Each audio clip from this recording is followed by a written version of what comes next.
All right, here's what we know. At least one glove was sent for DNA testing after being found about 2 miles from Nancy Guthrie's home. It arrived at a private lab in Florida on Friday, and the preliminary results show a DNA profile of an unknown male.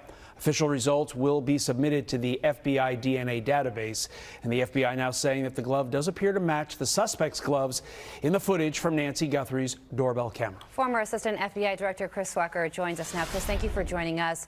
What are your thoughts on this glove and how seriously we should take this as a potential break in the case? Well, I mean, what we have to hope is it is in fact the glove worn by the suspect, and that we get a quick CODIS hit, meaning that it matches up with someone who is in the CODIS database. Now, that database contains arrestees, people who have been convicted of crimes, and samples from crime scenes or profiles from crime scenes. So that could be game, set, match if that is in fact the glove, because it is certain, if it's the glove, that the suspect's profile, DNA profile, will be on the inside. Then the question is, will Nancy's DNA be on the outside? And that could be very likely. So, Chris, once there is a confirmed match, assuming that in this case there will be, can they just arrest the person immediately with just that DNA match? Is that enough probable cause to say you're under arrest? It might be. For probable cause purposes, they'll do everything they can to corroborate that with cell phone analysis, video analysis from the camera video, the video on the doorbell, which has a lot of data points with it, and all the other data that they have. So I think there's a lot of room to corroborate what they have, the height, the weight, that type of thing. If you assume that this person is in the CODIS database, there'll be a photo as well and fingerprints. Well, there has been, Chris, as you know, a lot of speculation surrounding why law enforcement continues to go back to Annie Guthrie's home. And now ABC News is reporting this. Sources say investigators are leaning away from any relatives of Nancy Guthrie as suspects. The sources also said investigators are leaning away from both a man who was stopped in a car in Rio Rico last week and the man whose home was searched Friday night. However, as Pima County Sheriff Chris Nanos told ABC News on Friday, nobody is fully cleared until the kidnapper is in custody. What are your thoughts on that? Well, he has to say that. An investigation like this is partly process of elimination. You eliminate all these different possibilities, the family, the suspect, the various suspects that have been detained in the searches and that sort of thing. And I would say from the searches that were done, that some of that DNA probably hasn't come in yet, or not all of the profiles have been completed. So that that I would take literally, that those suspects have not been eliminated. I truly believe the family have been eliminated. They've been in the picture since day one. Mm-hmm. So there's been plenty of time to compare their DNA profiles. So at this point, the Pima County Sheriff is shutting down a local report that investigators think this was a botched burglary. Your reaction to that, Chris? I think that's way premature. Sometimes that sheriff misspeaks and then he has to walk it back. I think that's another example of that. Unless, I mean, that only leaves one or two other possibilities, and that is, the family or a kidnapping for ransom. And I think both of those he's sort of shut off, or he's foreclosed those avenues. So, I mean, this sheriff sometimes is just hard to fathom. Yeah, and Chris, we just heard from Savannah Guthrie speaking directly to the kidnapper, saying it's never too late to do the right thing. And it's just heartbreaking to see somebody who is just trying to do everything that she can to get her mom back to her safely. I know this is a really specific case, but have you ever seen anything like this before, where somebody makes an emotional plea directly to somebody who's done something wrong and it has worked? We saw it in the Susan Smith case here in South Carolina when she was pleading for kidnappers to return her daughters, but she was the person that actually drove them into the river. That's the only other case I can remember where you had that direct plea to the kidnappers, except in movies. It's very rare. You don't see that in real life too often. It's very dramatic. I saw it live that day, and it was just heartbreaking. Yeah, the difference between those two cases, obviously, Chris, is that was the mother, and as sick and twisted as that mother was, she still did bear those children. This is obviously not the situation we're facing in the Nancy Guthrie case. So, fingers crossed. But I think the optimism is, it's tough to be optimistic here. Chris Swiker, thank you, sir. Former assistant FBI director. Thank you, Chris. Yeah, week 3. The desperate search for Nancy Guthrie is now in week 3 as her daughter Savannah releases a new plea to her mother's suspected abductors. I wanted to come on, and it's been 2 weeks since our mom was taken, and I just wanted to come on and say that we still have hope, and we still believe. And I wanted to say to whoever has her or knows where she is that it's never too late. And you're not lost or alone. And it is never too late to do the right thing. And we are here. And we believe. And we believe in the essential goodness of every human being. And it's never too late. But we may have a breakthrough in the case. This morning, the FBI says that the DNA has been found on a glove recovered near Nancy's home that appears to match the suspect's glove that you see in that footage on her doorbell camera. And over the weekend, the FBI executed a federal search warrant at the house in the same neighborhood where Nancy went missing, resulting in 4 people being briefly detained and then released. The search also leading investigators to seize a gray Range Rover that was taken in for evidence testing, and we are still awaiting a status update for what officials might have found inside that vehicle. So this all comes as it has now been 11 days since the last press conference from local officials on the status of the search, and there are still no suspects. So for the latest on the ground, let's go out to Matt Finn, who is live outside of Nancy's Tucson home. Good morning, Matt. Good morning. Authorities say they have found at least 16 gloves in the area, but this one single glove could be a match to the one that masked suspect is wearing on the Nest Cam video. The DNA profile lifted from that glove will be added to the CODIS national database for comparison. We could get results soon. Now, CODIS contains more than 19 million offender DNA profiles and has helped the FBI in more than 750,000 cases.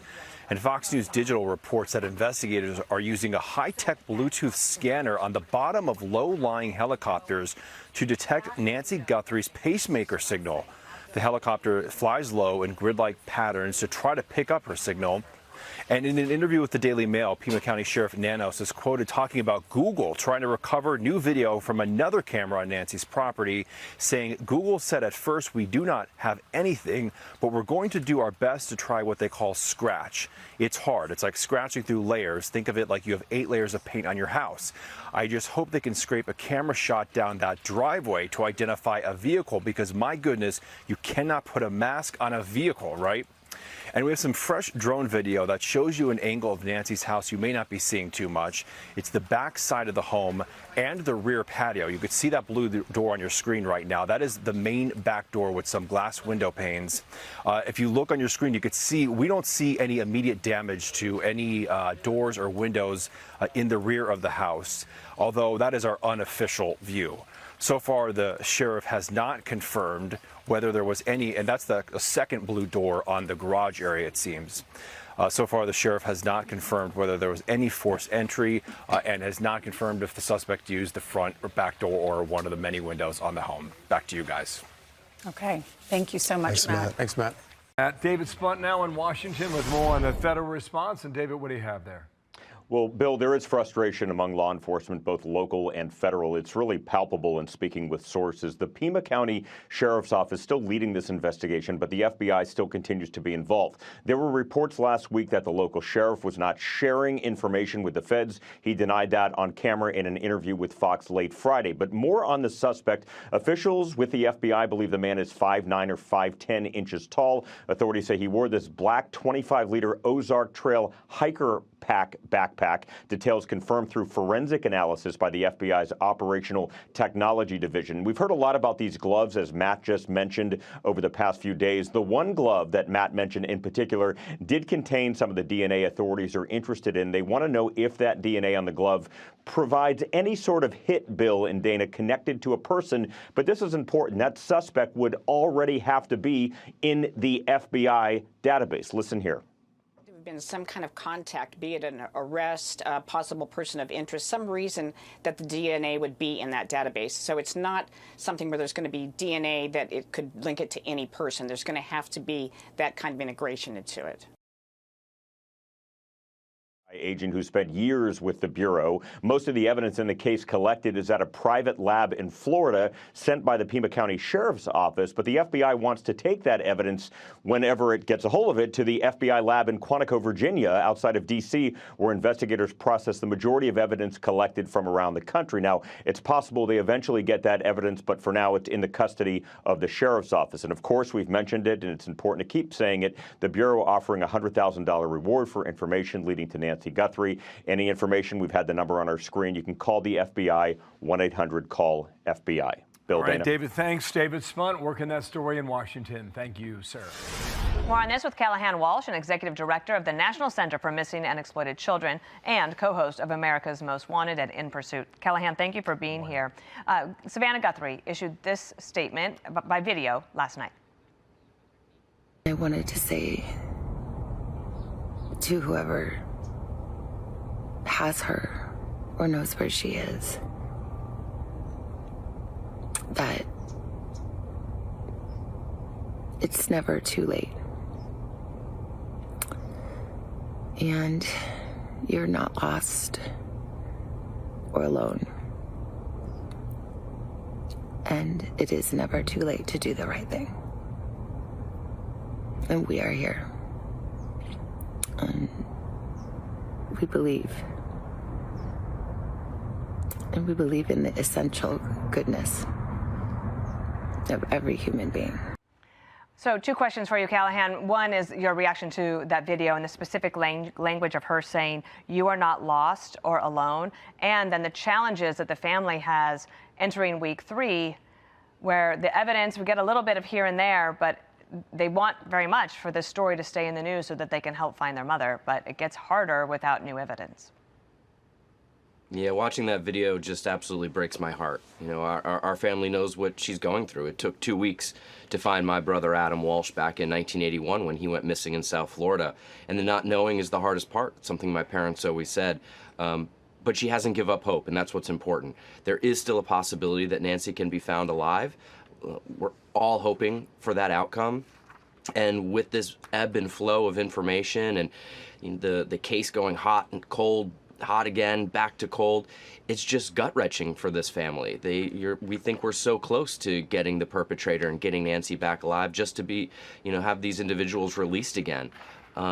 It's so difficult for the family. I know how hard that was for her to make that video, but it's good to see that she hasn't given up hope. Callahan, what I don't understand is why we've been given so few details. And maybe it's just reality.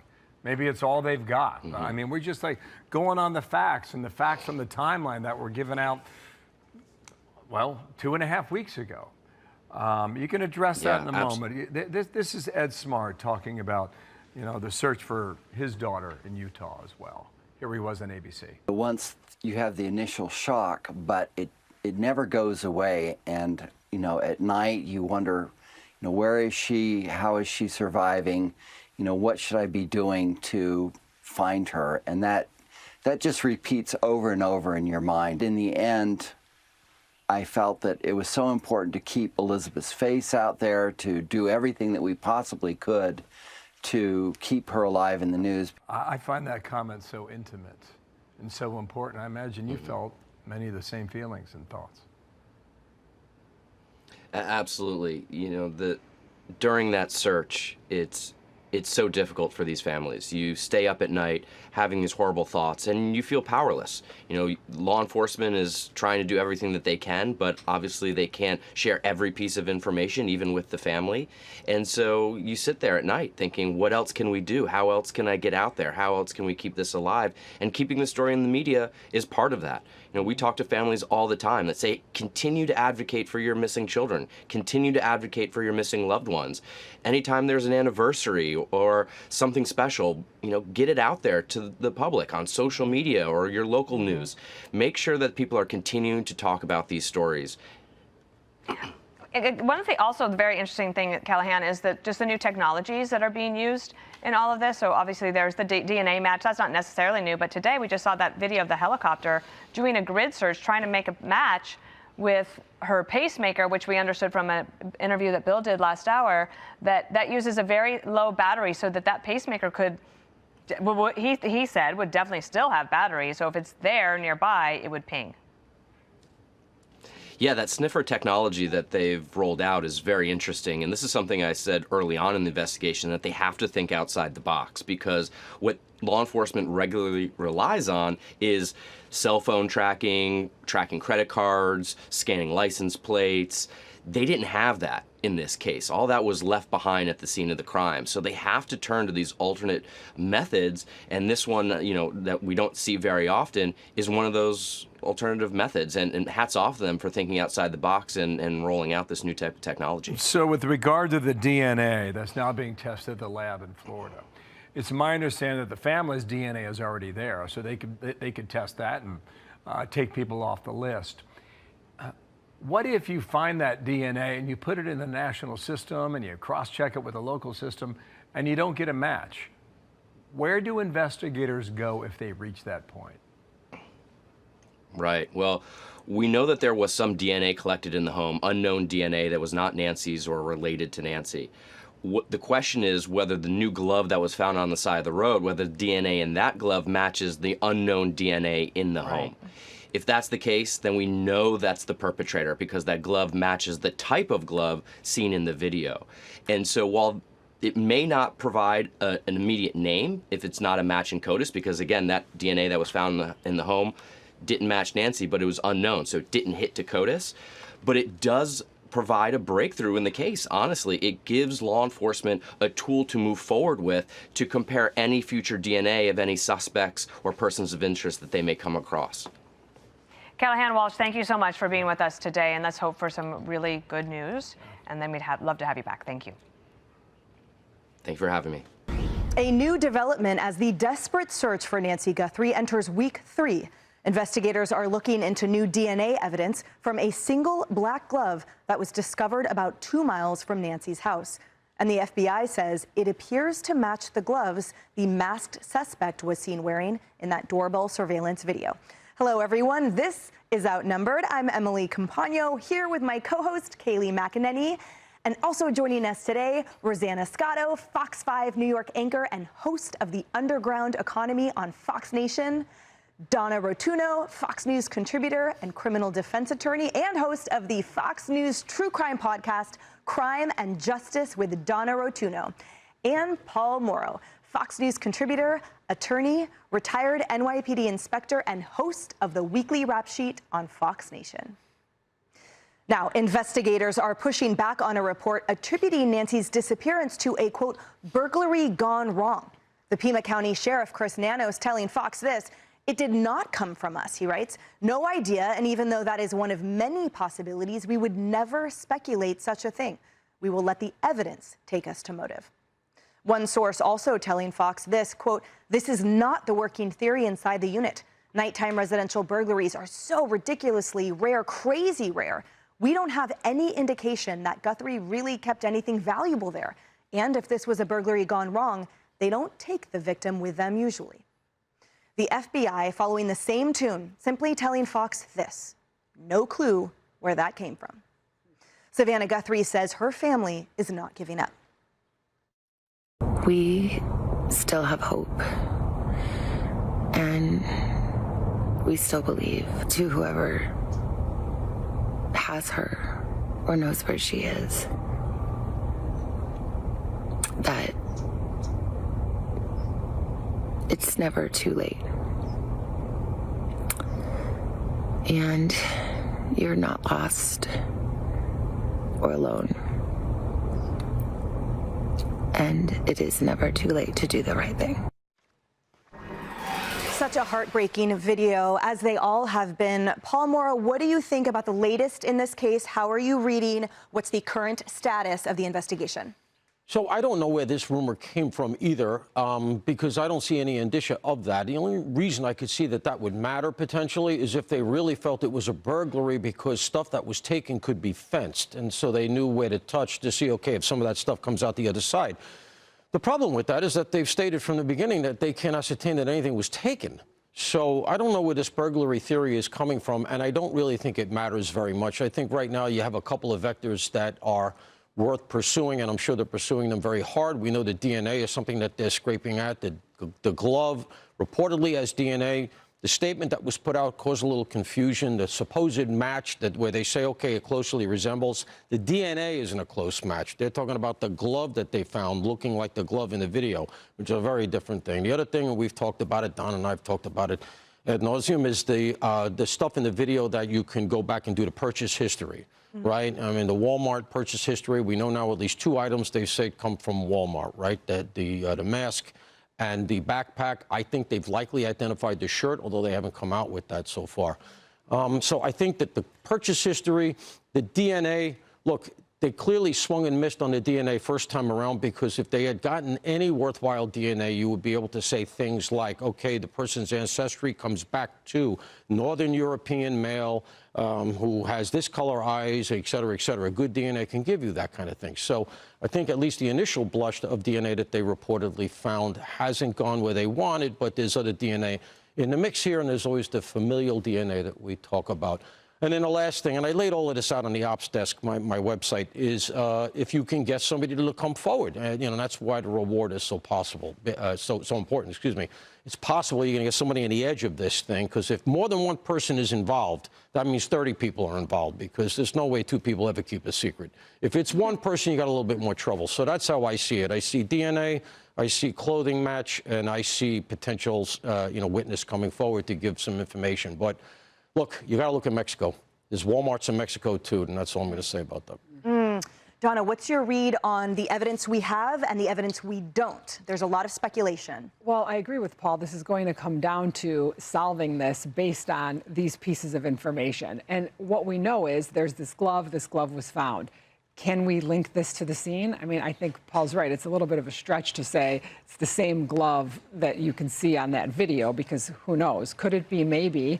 And the fact that there is male DNA on it may lead us to someone. But let's say it does lead us to someone. It doesn't necessarily mean that that's a person who was involved in this, because it doesn't mean that that glove is the same glove. So I think we're still in a lot of unknown territory here. I think it's very clear that there's no true direction in terms of what law enforcement is looking at or looking for, ruling things out, not ruling things out, talking about people that were brought in. They're not cleared, but they were released. I just think we're still in this area here where we still really don't know. And for as long as this has gone on, it's a little frightening for the family and everybody else to have no idea what happened here. But I agree with Paul. You have to look at the Walmarts in Mexico. I know, Kaylee, we've been talking about 17 Walmarts in the area in Tucson, and could have been from somewhere else, and Mexico could definitely be a source there too.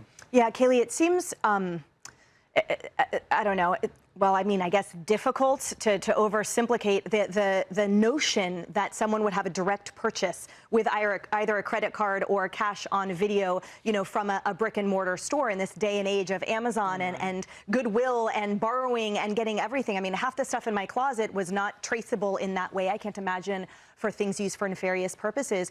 I'm wondering if the reason that there's so much speculation is because the control of information has not been very, I would say, either tight or you could say generous from law enforcement. And do you see that as affecting the case as a hindrance, or do you think that perhaps like Kohberger, we will be treated to accurate information coming up soon and knowing that this entire time it's not been not there, it's just been held back from the public. Yeah, I do think there have been some communications. I'm going to go as far as to say failures on this part.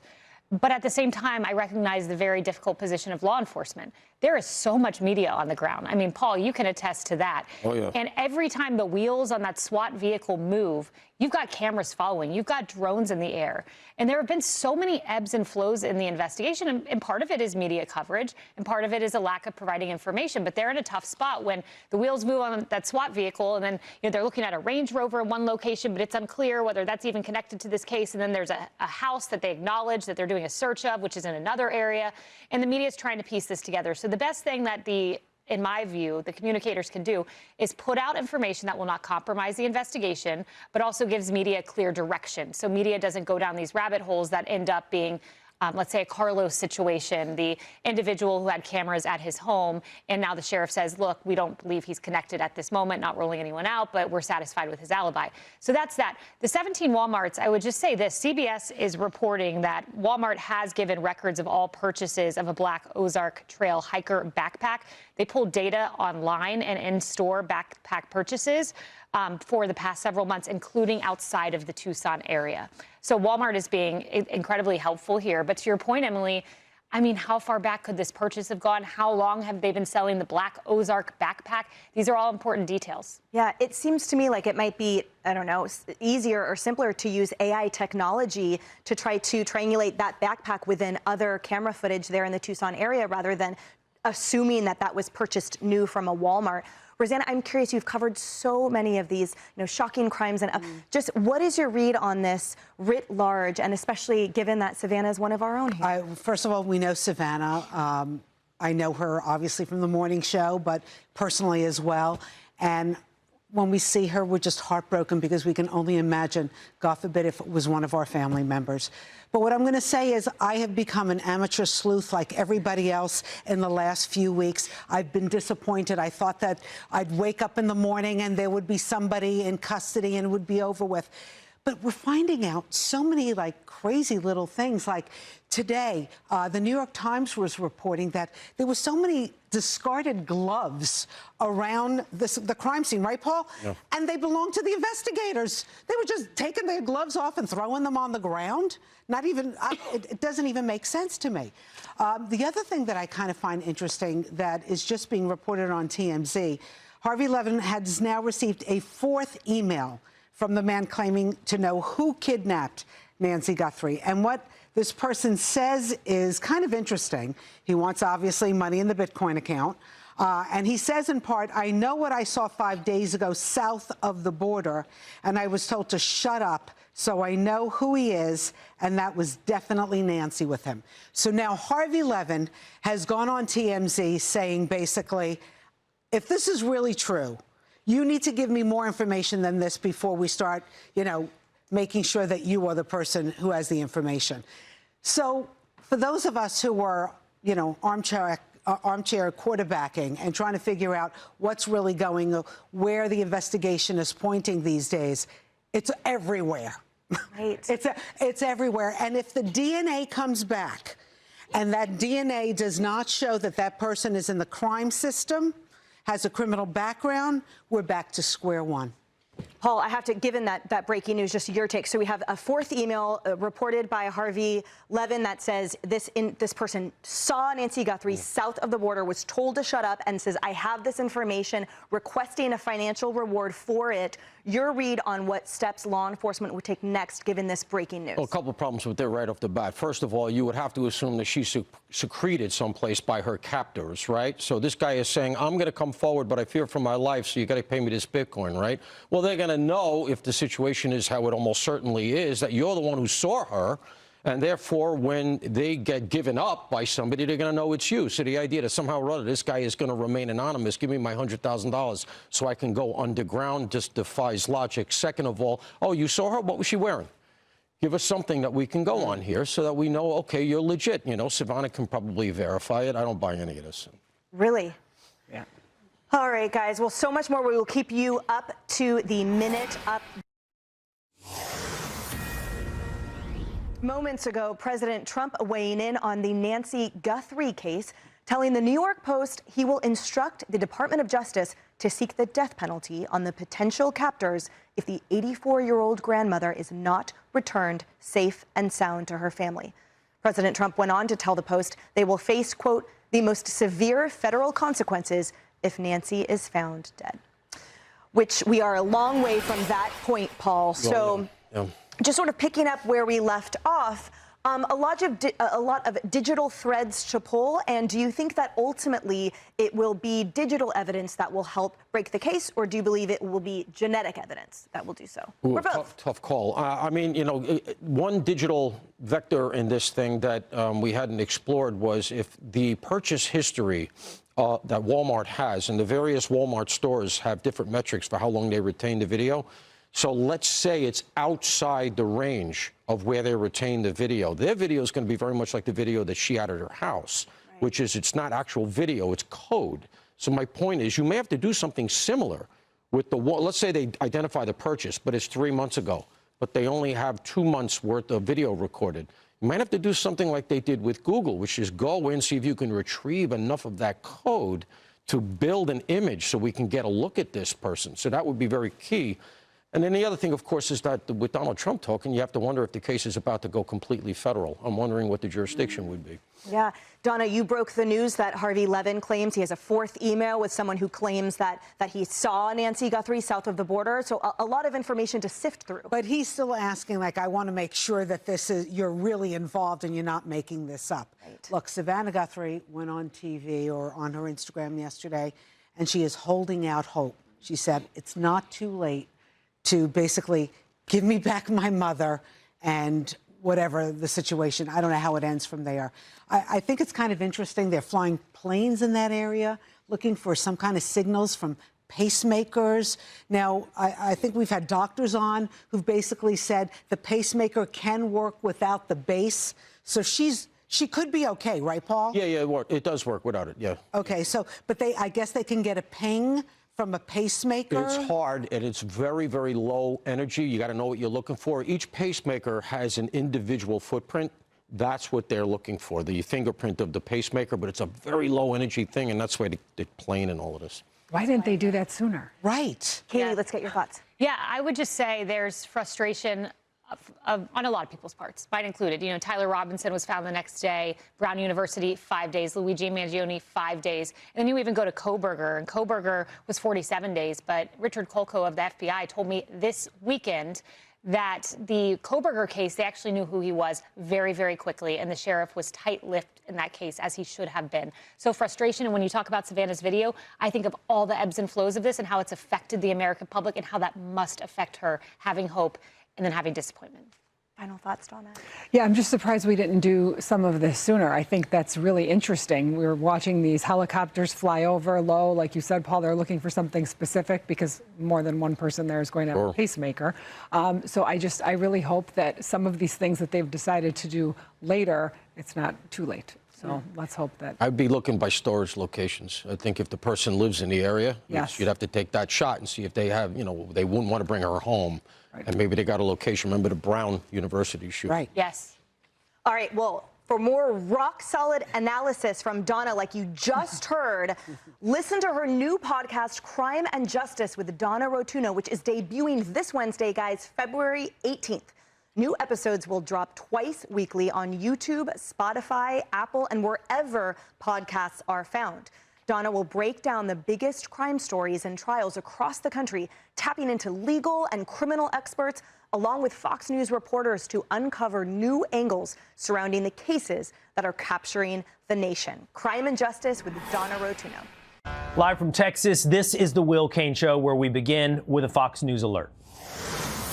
The search for Nancy Guthrie has entered its third week, and breaking right now, in just the last 10 minutes, the Pima County Sheriff's Office put out this statement regarding the Guthrie family. Quote, to be clear, the Guthrie family, to include all siblings and spouses, has been cleared as possible suspects in this case. The family has been nothing but cooperative and gracious and are victims in this case. To suggest otherwise is not only wrong, it is cruel. The Guthrie family are victims, plain and simple. Please, I'm begging you, the media, to honor your profession and report with some sense of compassion and professionalism. News alert, DNA results could be coming in at any moment in week 3 of the search for Nancy Guthrie. The FBI has been testing a glove recovered about 2 miles from Nancy's home, which they think looks very similar to the gloves of the suspect you're seeing on your screen. I want to go to Alicia Cunha. She is on the ground in Tucson with an update. Hi, Alicia. Good morning. Afternoon. I saw you this morning, too. I did talk to you this morning, yes. Good afternoon, Dana. The Pima County Sheriff has now officially eliminated members of the Guthrie family as suspects. They released a statement. It reads entirely, quote, "To be clear, the Guthrie family, to include all siblings and spouses, has been cleared as possible suspects in this case. The family has been nothing but cooperative and gracious and are victims in this case. To suggest otherwise is not only wrong, it is cruel. The Guthrie family are victims, plain and simple. Please, I'm begging you, the media, to honor your profession and report with some sense of compassion and professionalism." Fox News reached out for more clarification over whether DNA helped clear the family. The sheriff tells Matt Finn, quote, "I'm not going to go there. They are all victims, and I will not stand quiet when they are re-victimized." Today, the sheriff's department confirmed the clothing worn by the suspect in these images may have been purchased at Walmart. They say it remains a possibility only. You'll recall last week, the FBI said it believes the backpack worn by the suspect is a Walmart brand Ozark Trail hiker pack. And we are also awaiting word from the FBI on whether DNA testing on a glove found 2 miles from Nancy Guthrie's house matches the DNA found inside her home. All this as Savannah Guthrie makes another appeal to whoever did this. I wanted to say to whoever has her or knows where she is that it's never too late. And you're not lost or alone. And it is never too late to do the right thing. In a call with the New York Post, the president threatened if Nancy Guthrie is not found alive, he would want the Justice Department to seek the death penalty against whoever is convicted. Dana, Arizona is a death penalty state, so that could be on the table either way. However, we hope this is not a homicide case. Dana? Absolutely. Alicia, thank you so much. And Emily, if we could go to you. So since I was on this morning, then you were on at noon, and now here we are. It's like every few hours you get a little bit more of a tidbit of information. Alicia said that she had gone back to them asking, was it the DNA that ruled out the family? He says he's not going to comment, but what do you think? I thought it was an interesting and seemingly premature statement for the sheriff to make.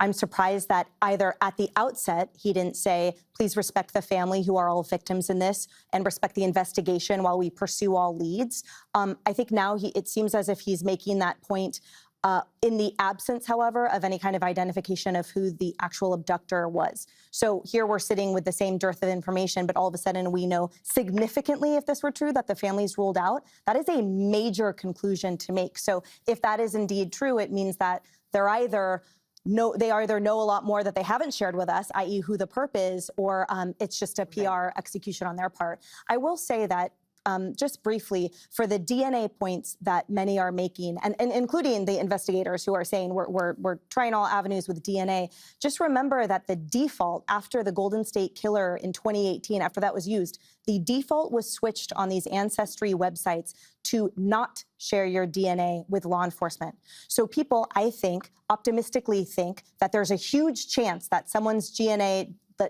genetically or genealogically will be used, will be able to pursue a match.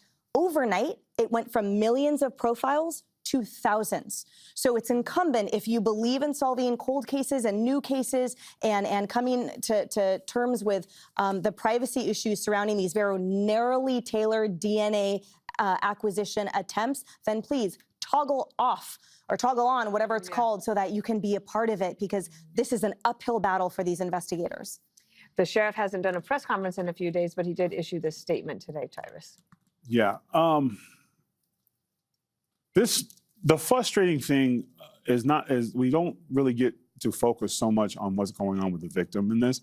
It seems like we have been covering a story within a story. Mm-hmm. And it's, with all due respect, the unprofessional divide between the FBI and the sheriff's department. And I think today is the biggest glooming example of that. Why wasn't there a joint statement with the FBI and the sheriff? Because this is a pretty big deal to rule out the family. I also have some issues with the verbiage, and words matter. And I know we've gone through this period where everyone just says things, but if the sheriff to say he would, at this time, they are not people of interest, that I think everyone's okay with that. But it was such a personal, like he was protecting them, not just from the media. And you always have to read in between the lines. It was almost a shot I felt to the FBI as well.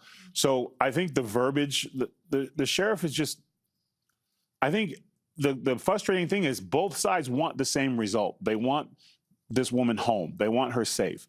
And I'm not saying that no one's not doing their job, but the back and forth and that very personal statement is troubling. But maybe if they can rule out some possible suspects, that at least narrows the focus, or does it widen it?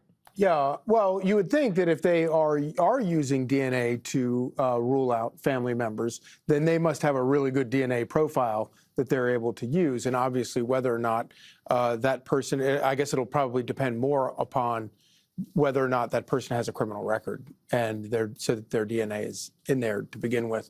But I think all of it, the fact that it's taken, we're in our third week now before they eliminate the family, I think probably it kind of goes to the heart of just how baffling the case is. I mean, whether this was some sort of robbery gone wrong, if it was, why would you take the person or a body with you? What was in the backpack when you're going into the residence? There are just so many baffling questions about all of it, which I think is both what makes it so difficult, but also probably what generates this level of interest in it, and why you have a lot of, apparently, a lot of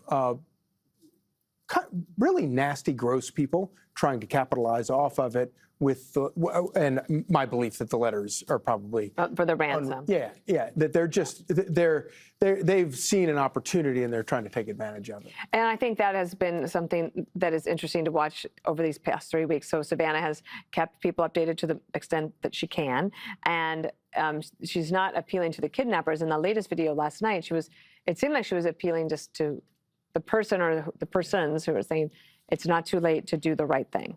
I think that's right. And I really struggled with preparing for this topic because I think as a member of the media, we often get caught up in the mechanics of the investigation because that's what we're trained to do. And sometimes we forget to sit with the reality that there is an 84-year-old woman missing.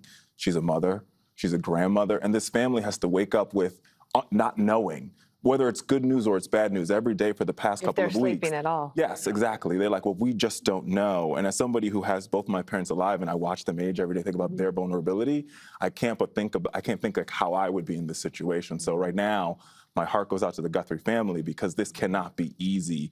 I've met Savannah. She's somebody who's part of the Washington press corps for a long time, so she's been around Washington.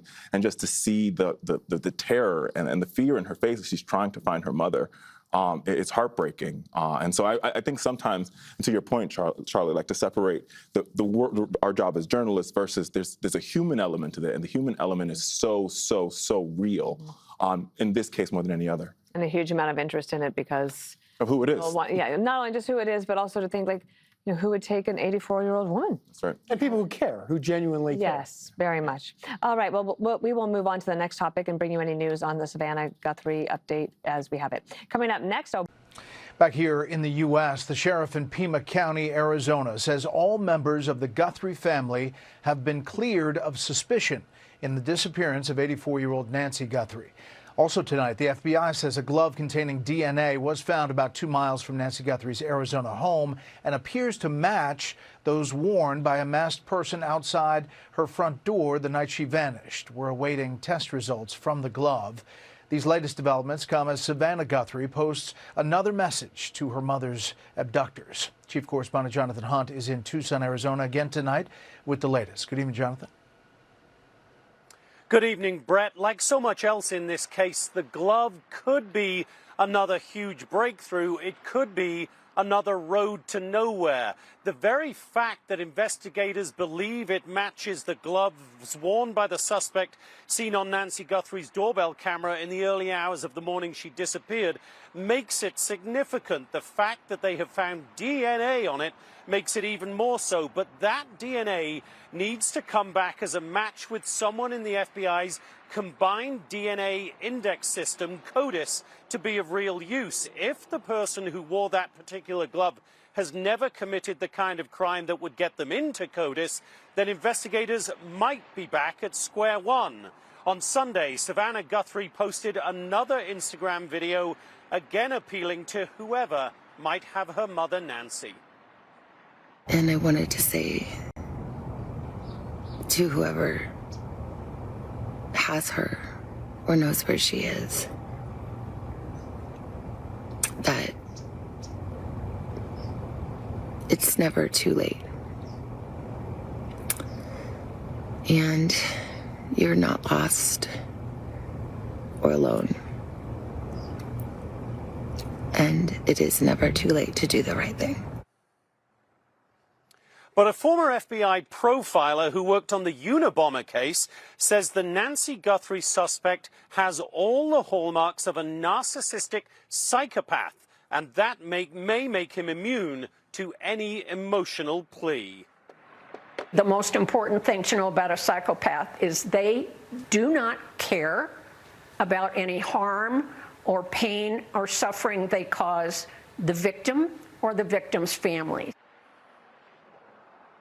This afternoon, the Pima County Sheriff issued a definitive statement saying all siblings and spouses in the Guthrie family have been cleared as suspects. President Trump, meantime, said today he would encourage the DOJ to seek the death penalty for whoever took Nancy Guthrie if she is not returned alive. Brett? Hey, Sean Hannity here. Hey, click here to subscribe to Fox News YouTube page and catch our hottest interviews and most compelling analysis. You will not get it anywhere else.